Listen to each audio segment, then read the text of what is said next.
Good evening दोस्तों, मैं TJ sir और आज मैं आप लोगों के लिए लेकर आया हूँ 20 आईएमपी सवाल। ये इंडियन पॉलिटी के और ये सभी के सभी सवाल रिलेटेड है संविधान की प्रस्तावना से रिलेटेड हर चीज, जिसमें हमने संविधान से संबंधित जो भी वाद हुए हैं, जो भी केस हुए हैं, उसको भी शामिल किया है। तो दोस्तों ये आप चाहे कोई भी एग्जाम दे रहे हो, यूपीएससी दे रहे हो, पीएससी दे रहे हो, एसएससी या व्यापम एग्जाम दे रहे हो, ये 2026 और आगे के हर एग्जाम के लिए ये बहुत ज्यादा महत्वपूर्ण है। तो सभी प्रतियोगी परीक्षाओं के लिए आप इस वीडियो को देख सकते हैं। और दोस्तों यदि ये वीडियो आपको पसंद आए तो चैनल को जरूर सब्सक्राइब कर लीजिएगा। तो चलिए हम बिना देरी के स्टार्ट करते हैं आज का हमारा 20 सवाल।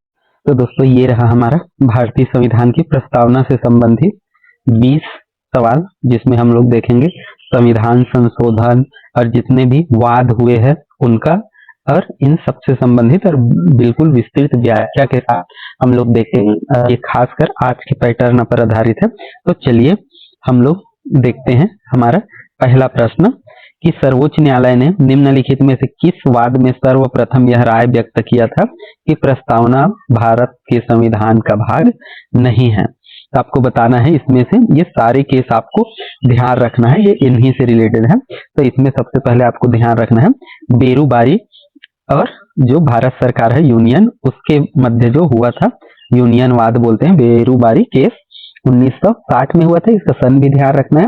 और इसमें न्यायालय ने बोला था कि भारत का जो संविधान है वो क्या बोला था, और आगे मैं आपको दिखा देता हूँ।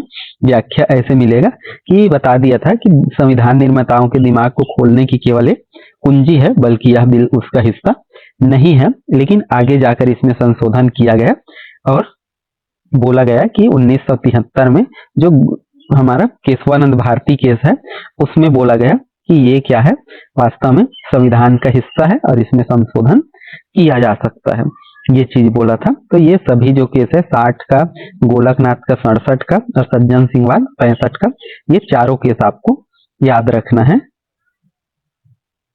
चलिए अगला हम लोग देखते हैं किस ऐतिहासिक वाद में सर्वोच्च न्यायालय ने मूल संरचना के सिद्धांत का प्रतिपादन करते हुए यह माना कि संविधान की प्रस्तावना मतलब प्रस्तावना संविधान का एक अभिन्न अंग है। तो अभी ही हम लोगों ने जस्ट देखा कि किसमें, केशवानंद भारती केस में माना था कि प्रस्तावना जो है संविधान का अभिन्न अंग है। तो केशवानंद भारती केस ध्यान रखना है, 1973 भी ध्यान रखना है। और साथ में कब बना ये, मूल संरचना का, इसमें संशोधन तो किया जा सकता है बोला, लेकिन उसके मूल संरचना में कोई भी परिवर्तन नहीं होना चाहिए ऐसा। और न्यायालय ने क्या है कि संसद अनुच्छेद 368 के तहत प्रस्तावना में संशोधन कर सकती है, मतलब अब संशोधन भी कर सकती है, लेकिन क्या हुआ कि मूल ढांचा या मूल संरचना नष्ट नहीं हो। और यह ऐतिहासिक निर्णय कब दिया गया था कि 1973 में। और कितने न्यायाधीशों का पीठ था, 13 न्यायाधीश थे इसमें। तो ये प्रमुख चीजें हैं।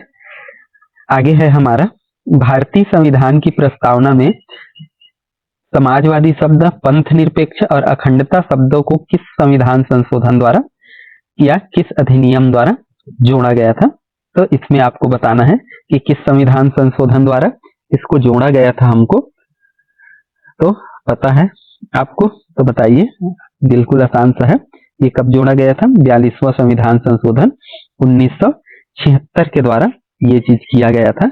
ये तीनों शब्द को जोड़ा गया था, 3 नए शब्द हमारे, और केवल एक ही बार संशोधन हुआ है आज तक हमारे प्रस्तावना में। ये भी खास ध्यान रखना है, कई बार पूछ देता है कि अब तक भारतीय संविधान के प्रस्तावना में कितने बार संशोधन हुआ है, ये चीज पूछ देता है। तो अब आपको बताना है LIC ऑफ इंडिया बनाम consumer education and research centre वाद जो 1985 में हुआ था। सर्वोच्च न्यायालय ने प्रस्तावना के संबंध में ये भी देखो LIC और कौन सा, consumer education and research centre, ये कब हुआ, 1995 में हुआ। और इन्होंने क्या बोला था, ये चीज को हमको ध्यान रखना है कि भारतीय जो प्रस्तावना है संविधान का आंतरिक और अभिन्न भाग है, मतलब ये वाला आंसर हो जाएगा हमारा जी, प्रस्तावना संविधान का ये आंतरिक और अभिन्न भाग है, ये निर्णय दिया था। मतलब इसमें वही चीज दोहराया कि क्या है, ये केशवानंद भारती केस को ही फिर से बताया कि ऐसा है, संविधान मूल प्रस्तावना है, जो संविधान का भाग है हमारा प्रस्तावना, ये चीज। आगे है हमारा M.R. बोम्मई बनाम भारत संघवाद 1994 में सर्वोच्च न्यायालय ने प्रस्तावना के किस लक्षण को संविधान का मूल ढांचा घोषित किया। देखिए मूल ढांचा भी यहाँ पर दिया हुआ है कि इसमें से जो दिया हुआ है उसमें से किसको मूल ढांचा बोला है, तो आपको ध्यान रखना किसको, धर्मनिरपेक्षता को, मतलब धर्मनिरपेक्षता या पंथ निरपेक्षता को क्या बोला गया, मूल ढांचा, क्योंकि स्वाभाविक सा मूल ढांचा क्या है इसमें का, तो यही चीज है। और इसके लिए कितने न्यायाधीशों का पीठ था, 9, जबकि हम लोग ऊपर देखे केशवानंद भारती के लिए कितना था, 13, तो इसको भी आपको थोड़ा सा ध्यान में रखना है। आगे हमारा है प्रस्तावना के कानूनी स्वरूप के संदर्भ में निम्नलिखित में से कौन से कथन सही है, ये आपको बताना है। 6वां नंबर, तो यहाँ पर आपको ध्यान रखना है, यह न्यायालय द्वारा लागू कराने योग्य नहीं है, न्यायालय इसको लागू नहीं कराता, गैर न्यायिक है, जिसका अर्थ है कि इसकी व्यवस्थाओं को कोई भी अदालत चुनौती देकर जबरदस्ती लागू नहीं करा सकता, मतलब न्यायालय इसको लागू नहीं कराएगा, बल्कि इसको कौन कराएगा, कानून कराएगा, मतलब कानून नहीं, संसद कराएगा, सरकार करवाएगा, ये मुख्य चीज है। तो इसका सही आंसर क्या हो जाएगा, बी।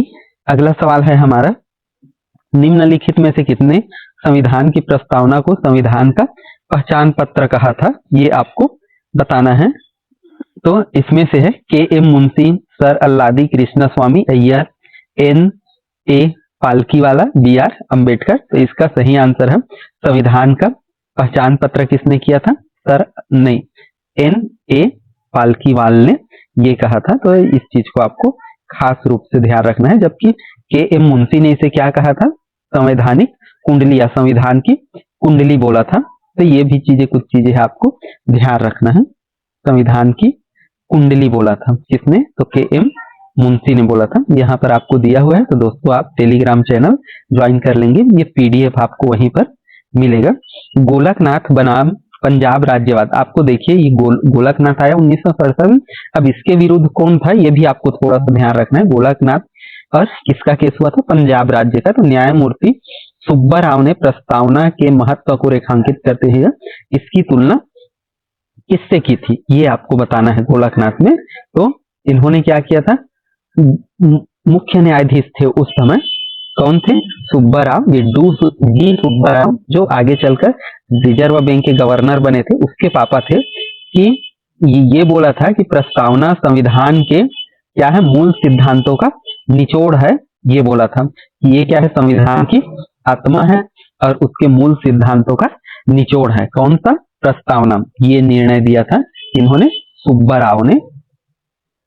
आगे है हमारा, भारतीय संविधान की प्रस्तावना में वर्णित न्याय के आदर्शों को किस देश की क्रांति से लिया गया है, तो ये कहाँ की क्रांति से लिया गया है, 1917 का रूस की क्रांति से लिया गया है। और संविधान में हम लोग जानते हैं 3 प्रकार के न्याय, कौन से न्याय हम लोग देखें तो क्या है, सामाजिक न्याय, आर्थिक न्याय और राजनीतिक न्याय, ये 3 न्याय का उल्लेख है, इसको आपको ध्यान रखना है। और किससे रिलेटेड है, रूसी क्रांति से लिया गया है।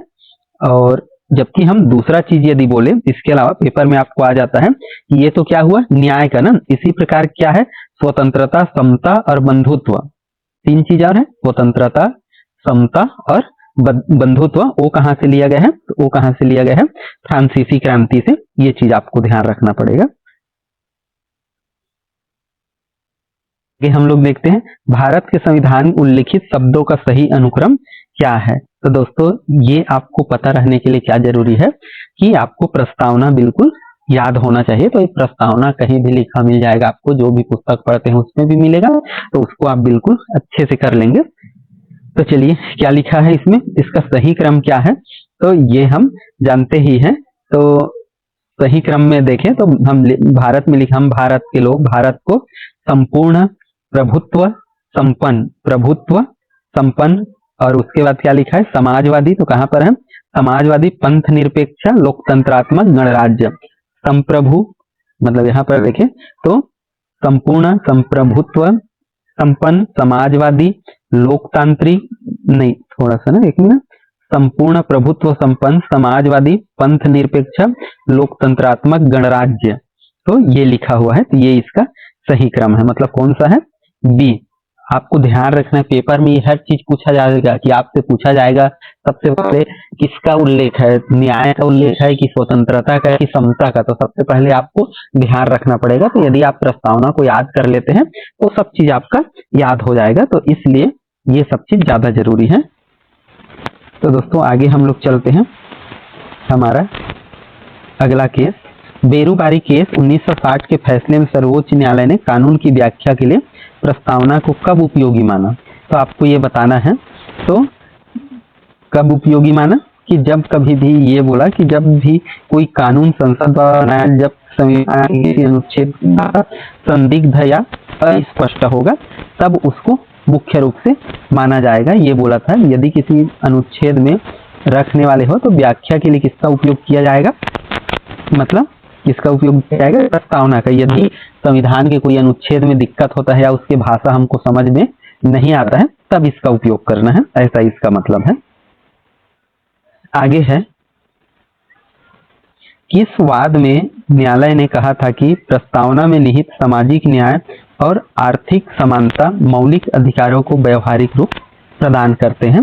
तो ये किसमें बोला था? आपको ध्यान रखना है, मिनर्वा मिल्स वाद में। ये मिनर्वा मिल्स याद ने स्पष्ट किया था कि संविधान का जो मूल ढांचा है मौलिक अधिकार और राज्य के नीति निदेशक तत्वों के संतुलन पर आधारित है। तो आपको ध्यान भी रखना है, जो मिनर्वा है, मतलब यहाँ पर ये वाला केस मिनर्वा केस 1980, ये चीज ध्यान रखोगे। ये किस चीज पर आधारित है? तो आपको ध्यान रखना, ये आधारित है हमारे सामाजिक न्याय और आर्थिक समता और मौलिक अधिकारों को व्यवहारिक रूप प्रदान करने में। अर्थात हम लोग यदि इसको बोले तो मौलिक अधिकार और राज्य के नीति निदेशक के संतुलन पर आधारित है।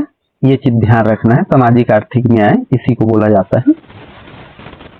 आगे हम लोग देखते हैं 13वां प्रश्न, और यहाँ पर है, भारतीय संविधान की प्रस्तावना में कितने प्रकार के न्याय, कितने प्रकार के स्वतंत्रता, कितने प्रकार के समता और बंधुत्व का उल्लेख है? उसी क्रम में बताना है आपको। तो सबसे पहले क्या का उल्लेख है? न्याय। सब में न्याय है, तो न्याय कितने प्रकार का न्याय है हम लोग देख लिए हैं।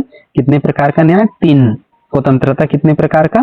5 प्रकार का स्वतंत्रता है। क्या क्या न्याय है इसको भी हम सामाजिक, आर्थिक और राजनीतिक अभी ही हम लोगों ने देखा था। और स्वतंत्रता का हम लोग देखें तो विचार का, अभिव्यक्ति का, विश्वास, धर्म और उपासना। क्या क्या बोला मैं? विचार, अभिव्यक्ति, विश्वास, धर्म और उपासना, ये 5 क्या थे? स्वतंत्रता थे। जबकि समता 2 प्रकार का था, एक प्रतिष्ठा का और एक अवसर का, और बंधुत्व की भावना केवल एक था। तो इसलिए इसका हमारा सही आंसर क्या हो जाएगा? ए हो जाएगा।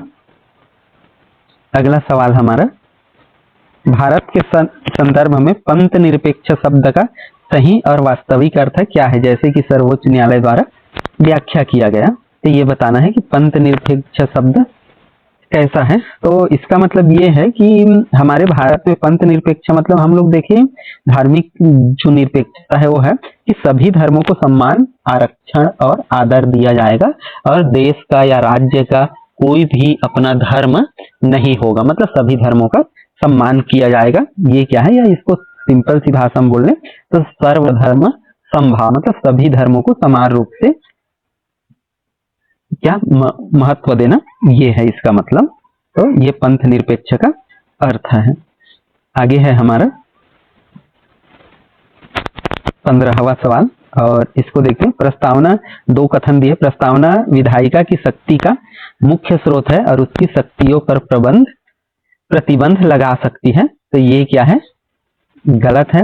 कोई विधायिका को कोई भी शक्ति प्रदान नहीं करता और न ही उसकी शक्ति पर कोई प्रस्तावना प्रतिबंध लगाता है। कोई ऐसा नहीं बोला है। तो ये चीज पहला हमारा गलत है। और प्रस्तावना में निहित प्रावधानों को देश के सामान्य नागरिक अदालत में वाद के माध्यम से लागू करवा सकते हैं। तो हम कुछ देर पहले पढ़े कि प्रस्तावना को कानून द्वारा या न्यायालय द्वारा लागू नहीं किया जा सकता। तो दोस्तों ये दोनों ही सवाल क्या है? हमारे गलत है, मतलब ऑप्शन गलत है। तो 1 और 2, न तो 1 सही है और न तो 2 सही है। मतलब हमारा इसका आंसर कौन सा आ जाएगा? डी आ जाएगा। तो ये ध्यान रखना है। तो चलिए आगे हम चलते हैं। हमारा कौन सा सवाल हो गया, ये लगभग 15-16 की ओर आ रहे हैं, 16वां नंबर का सवाल।